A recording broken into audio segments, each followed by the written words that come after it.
Bonjour à tous, alors petite exposé sur l'Égypte. Je vais vous dire où j'en suis dans mes recherches un petit peu. Donc on a deux pharaons, donc Toutankhamon, culte d'Amon. Ok, donc ça remonte à peu près moins 3000. Akhenaton, culte d'Aton. Alors quelle est la différence entre les deux? Bon déjà, Toutankhamon, culte d'Amon. Souvent on parle de polythéisme, en tout cas les égyptologues nous disent que c'est un polythéisme, mais en fait c'est pas vraiment un polythéisme, c'est qu'en fait il y avait plusieurs divinités, et chaque divinité en fait si vous voulez c'est un attribut du divin.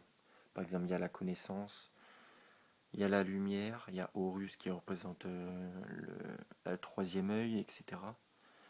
Il y a la sagesse, l'amour, etc. En fait, les dieux égyptiens, ce sont des attributs divins, des attributs du Dieu absolu. Et en fait, c'est ça que souvent les égyptologues n'ont pas compris. Et aussi, ce qui se passe, c'est qu'il y a, vous savez, ce qu'on appelle les égrégores. Un égrégore, c'est quoi? C'est en gros, si tout le monde prie la même chose, par exemple, il y a une expérience qui avait été faite à New York, où il y avait de la sécheresse, donc il y avait un prêtre qui avait demandé à tous ses fidèles de prier. Et ce qui s'était passé, c'est que après il y avait eu de la pluie pendant un mois. Donc en fait, si tout le monde prie la même chose au même moment, ça se produit. Parce que c'est la loi de l'attraction, l'énergie de la prière se matérialise. Et en fait, ils avaient par exemple le dieu de la pluie, je vais dire n'importe quoi, le dieu de la pluie, le dieu du commerce, etc. Et en fait, ça servait d'égrégore, le dieu de l'amour, le dieu de la fertilité, le dieu des récoltes. Tout le monde priait ce dieu, et c'était une manière de créer un égrégore en fait. Mais ça voilà, c'est beaucoup de gens ne l'ont pas compris. Et Akhenaton en fait, c'est la si vous voulez, c'est la partie en fait là on a une sorte de syncrétisme et Akhenaton si vous voulez, c'est on va dire le monothéisme au sens vraiment sec, vraiment il n'y a que le visible en gros. Avec Akhenaton, il y a pas il y a pas Atum, il n'y a pas le côté invisible, le Nagual ou le Tao, il y a pas c'est que du visible en fait. Alors, je vais vous lire vite fait donc le Larousse, encyclopédie Larousse. Alors, je vais vous lire vite fait un petit truc. Alors, Akhenaton et Néfertiti inspirèrent un art nouveau, curieux allongement des crânes, ballonnement des ventres, cou allongé et yeux en amande. Les œuvres expriment la tendresse et la spontanéité, mais ces visages parfois à la limite de la normalité semblent d'étranges caricatures. Les représentations étaient-elles réalistes? S'agit-il d'une stylisation systématique? Tous à la cour adoptent ce mode de représentation et adorent Aton avec la même ferveur que le couple royal et ses filles, sans que l'on puisse savoir s'ils sont gagnés par la nouvelle religion. Alors, en fait, effectivement, chez Akhenaton, Akhenaton a le crâne allongé. Donc,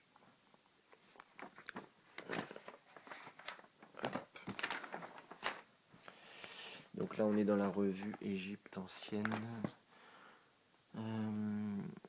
Les crânes volumineux et allongés que représentent les têtes des princesses royales ont donné lieu à beaucoup d'hypothèses. Déformation crânienne par bandage, maladie, style artistique.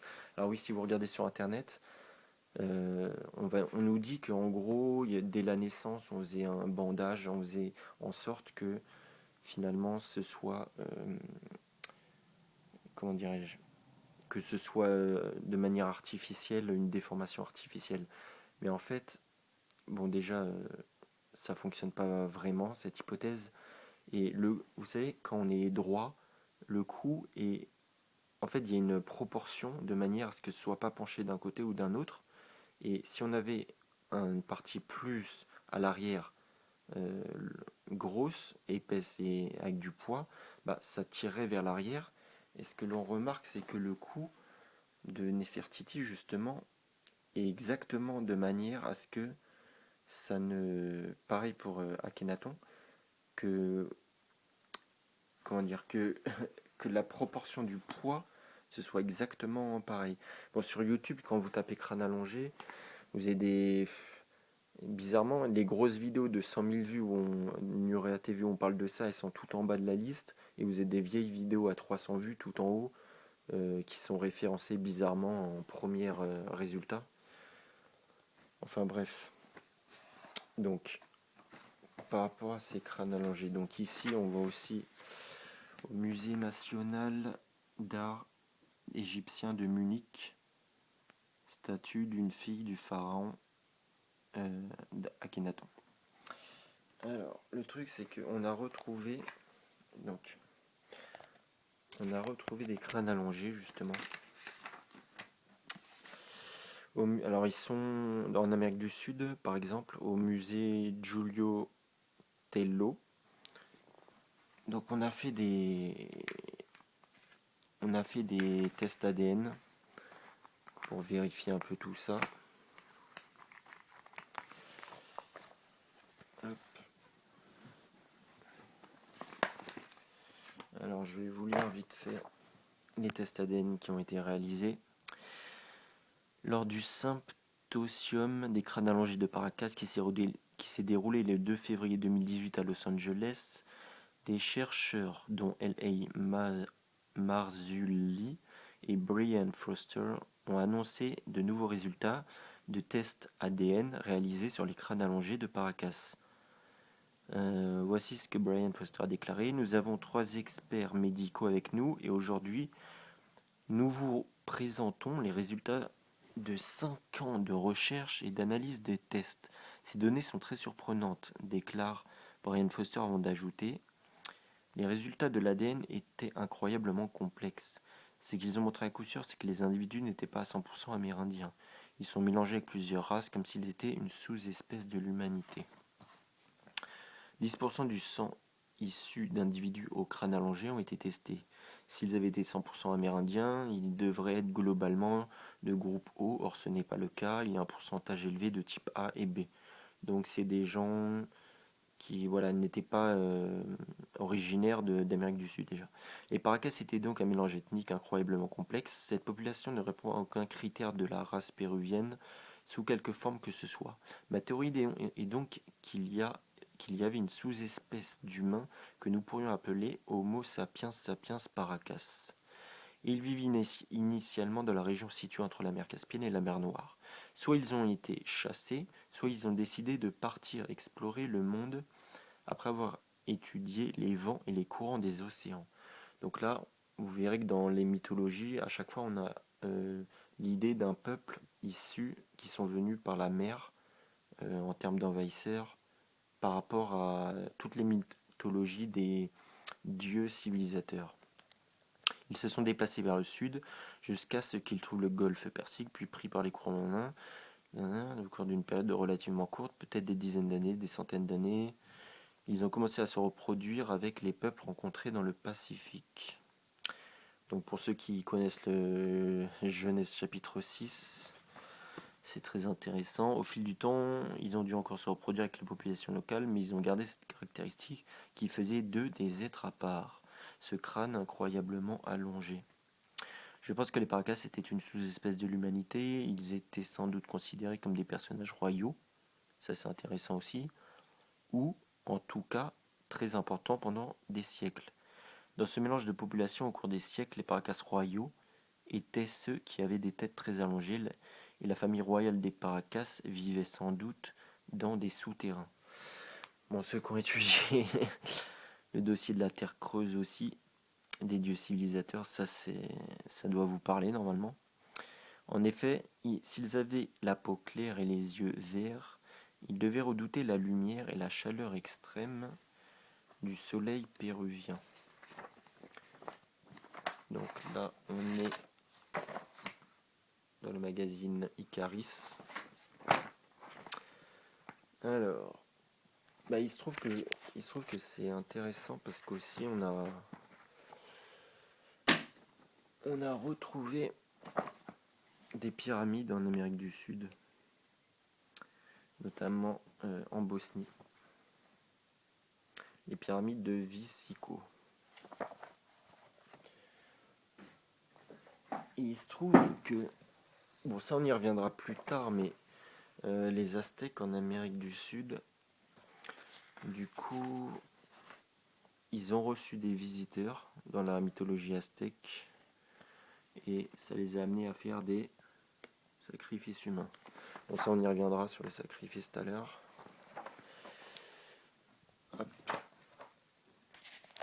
Alors, ce qui s'est passé, c'est que dans le manuscrit d'Éferlin, on explique, il y a eu une émission qui est passée, c'était sur Cosmic Disclosure, où ils expliquaient qu'en gros, on avait retrouvé des... Alors, les crânes allongés, en fait, si vous voulez, dans le manuscrit d'Éferlin, on nous explique que c'est en gros des géants, mais un géant 2 mètres, 3 mètres à peu près. Et que en gros, il y aurait une origine au niveau de l'Antarctique. Alors l'Antarctique, vous le savez, on a retrouvé des mammouths avec de l'herbe dans leur estomac. C'est-à-dire qu'en fait, à un moment donné, il y a eu une inversion des pôles.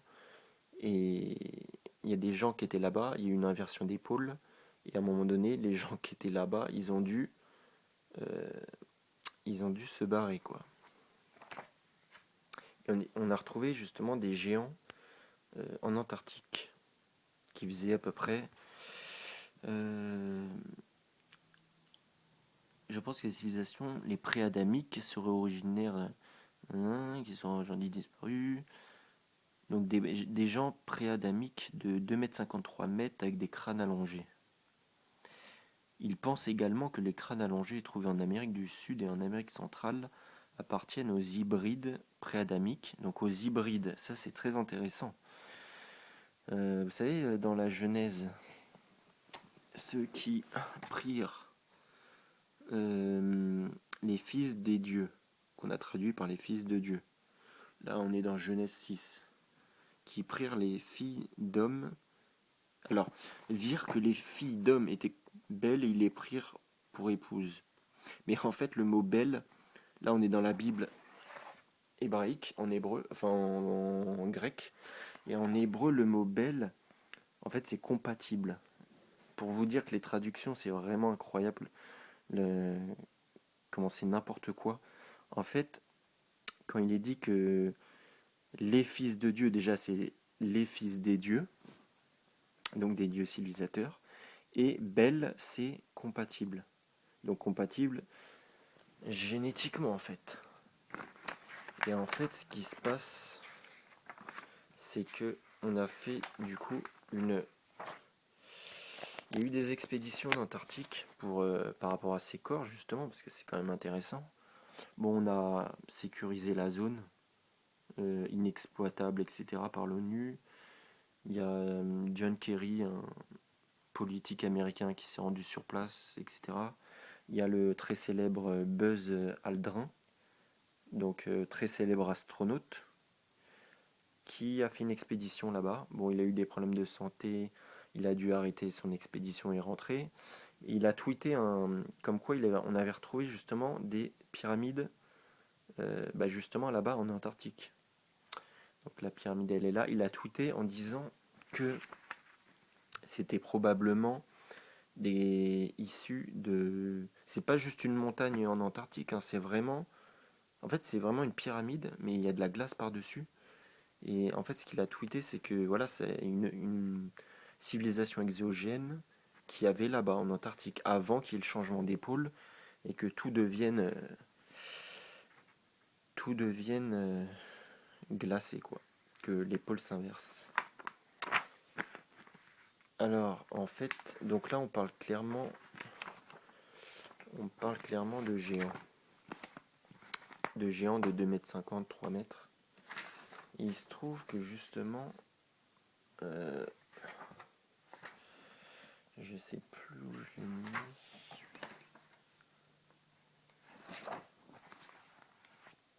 que il y a certains pharaons qui étaient représentés justement comme des géants de 2,50 m, 3 mètres. Attendez.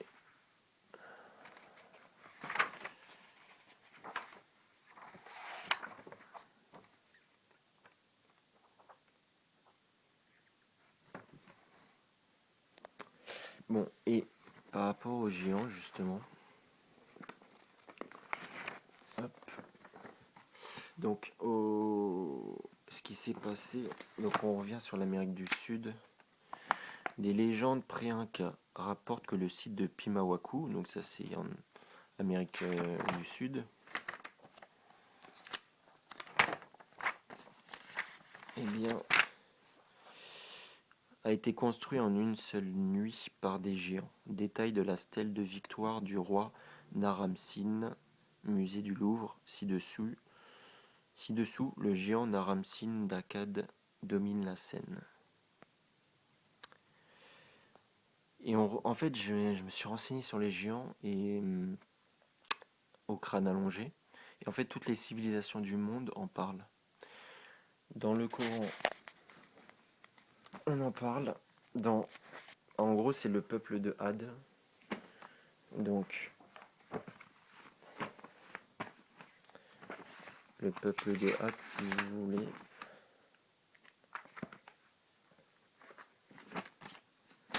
Je vais vous donner, si vous voulez, les références. Où est-ce qu'on en parle des géants? Genèse 6. Alors, en ces jours-là, les géants étaient sur la terre. Ils y étaient encore lorsque les fils de Dieu vinrent trouver les filles d'hommes et eurent d'elles des enfants. Ce sont les héros d'autrefois, ces héros de renom. Alors, Genèse 6, livre des Nombres, Deutéronome, Amos, Chroniques, deuxième livre de Samuel, et dans le Coran, toutes les sourates, Al-Fajr, la lune, l'étoile, Tawa, etc., butin, les bestiaux. Tout ça, c'est les références où on parle du peuple de Had, ce fameux peuple de géants.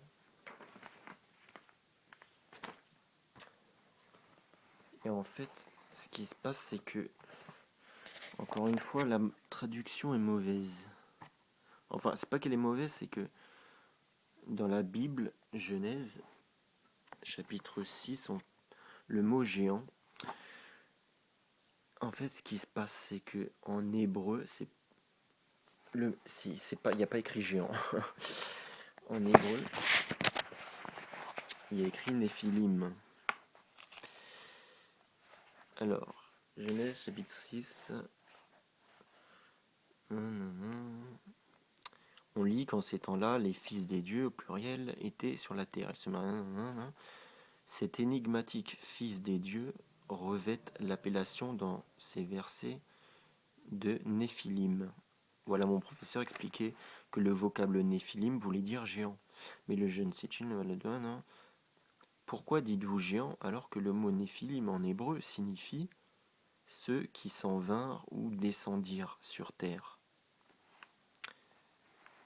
En gros, Néphilim, c'est le mot en hébreu qui est écrit dans la Genèse hébraïque pour justement parler de ces géants. Et en fait, le plus grand commentateur de la Torah, le Malbim, que tous les juifs connaissent, il explique, voilà ce qu'il dit à propos des Néphilim. Dans les temps anciens, les monarques des pays étaient les fils de déités qui étaient arrivés sur terre depuis les cieux. Ils commandèrent sur terre et ils prirent pour femmes des filles de l'homme. Ils étaient les fils de déités qui, aux premiers âges, étaient venus des cieux sur terre, raison pour laquelle ils se donnaient pour nom Néphilim, ce qui veut dire ceux qui chutèrent. Ce savant, connu sous le nom de Malbim, s'empressait d'ajouter qu'il apporta là des histoires de dieux païens, etc. Donc en gros, Il écrira l'histoire. Oui. Ils écrivirent dans leurs histoires que les pharaons et rois, l'Égypte était gouvernée par des demi-dieux, issus des amours de messieurs les dieux avec les femmes humaines. Ça, c'est dans la mythologie égyptienne. Donc en fait, ce qu'on retrouve là dans la Bible, hébraïque, etc., eh bien, chez les Égyptiens, il y a exactement la même histoire. Et qu'avant les demi-dieux, seuls les dieux régnaient sur la vallée du Nil. Alors ça, c'est intéressant aussi. C'est-à-dire qu'il y avait ce qu'ils appellent des dieux, bon, des déités, des êtres exogènes venus du ciel. Ensuite, ils sont accouplés. Ça a fait des demi-dieux. Et les Égyptiens nous disent que du coup, il y avait des demi-dieux après. Il s'agit des croyances mystérieuses similaires aux références que la Bible consacrait aux Néphilim. Alors, page 368. Hop, là, on est dans le livre de Zecharia Sitchin.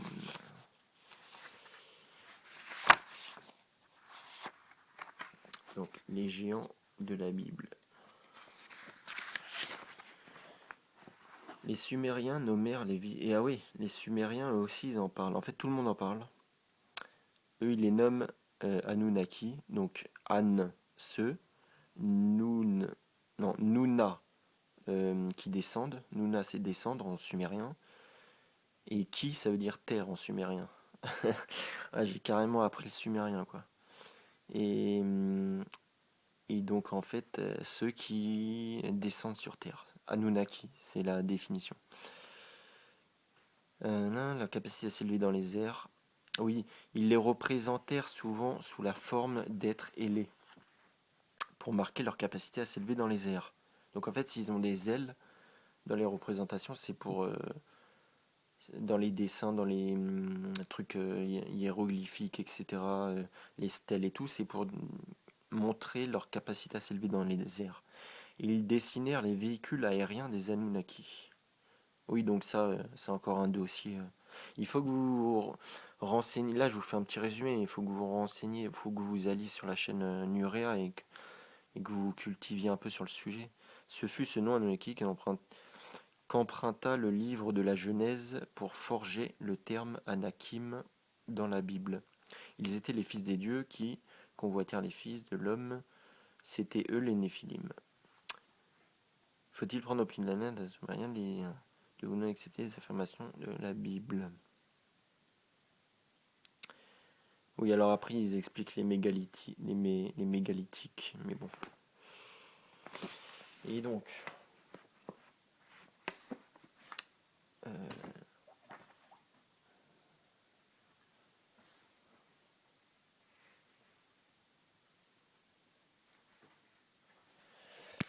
en fait, voilà, au sujet de ces géants.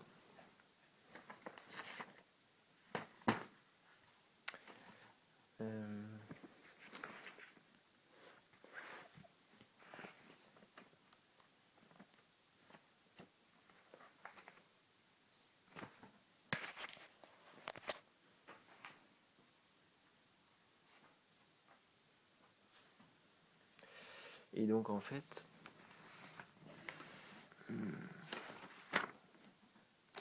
bon, 24 minutes.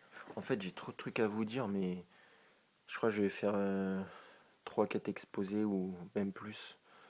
Après, on parlera de la falsification de la Bible par Ptolémée.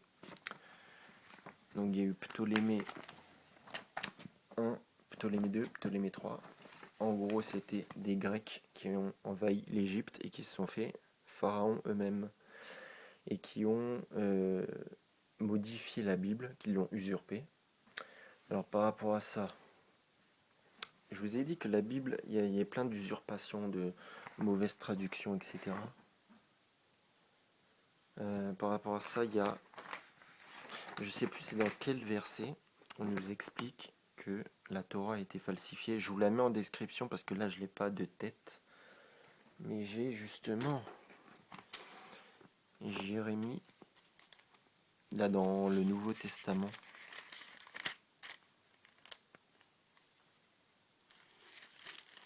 Jérémie 8, chapitre 8, nous explique que les scribes mensongers de la Torah, comment pouvez-vous dire nous sommes sages, la loi de Jéhovah est avec nous lorsqu'il y a des scribes mensongers?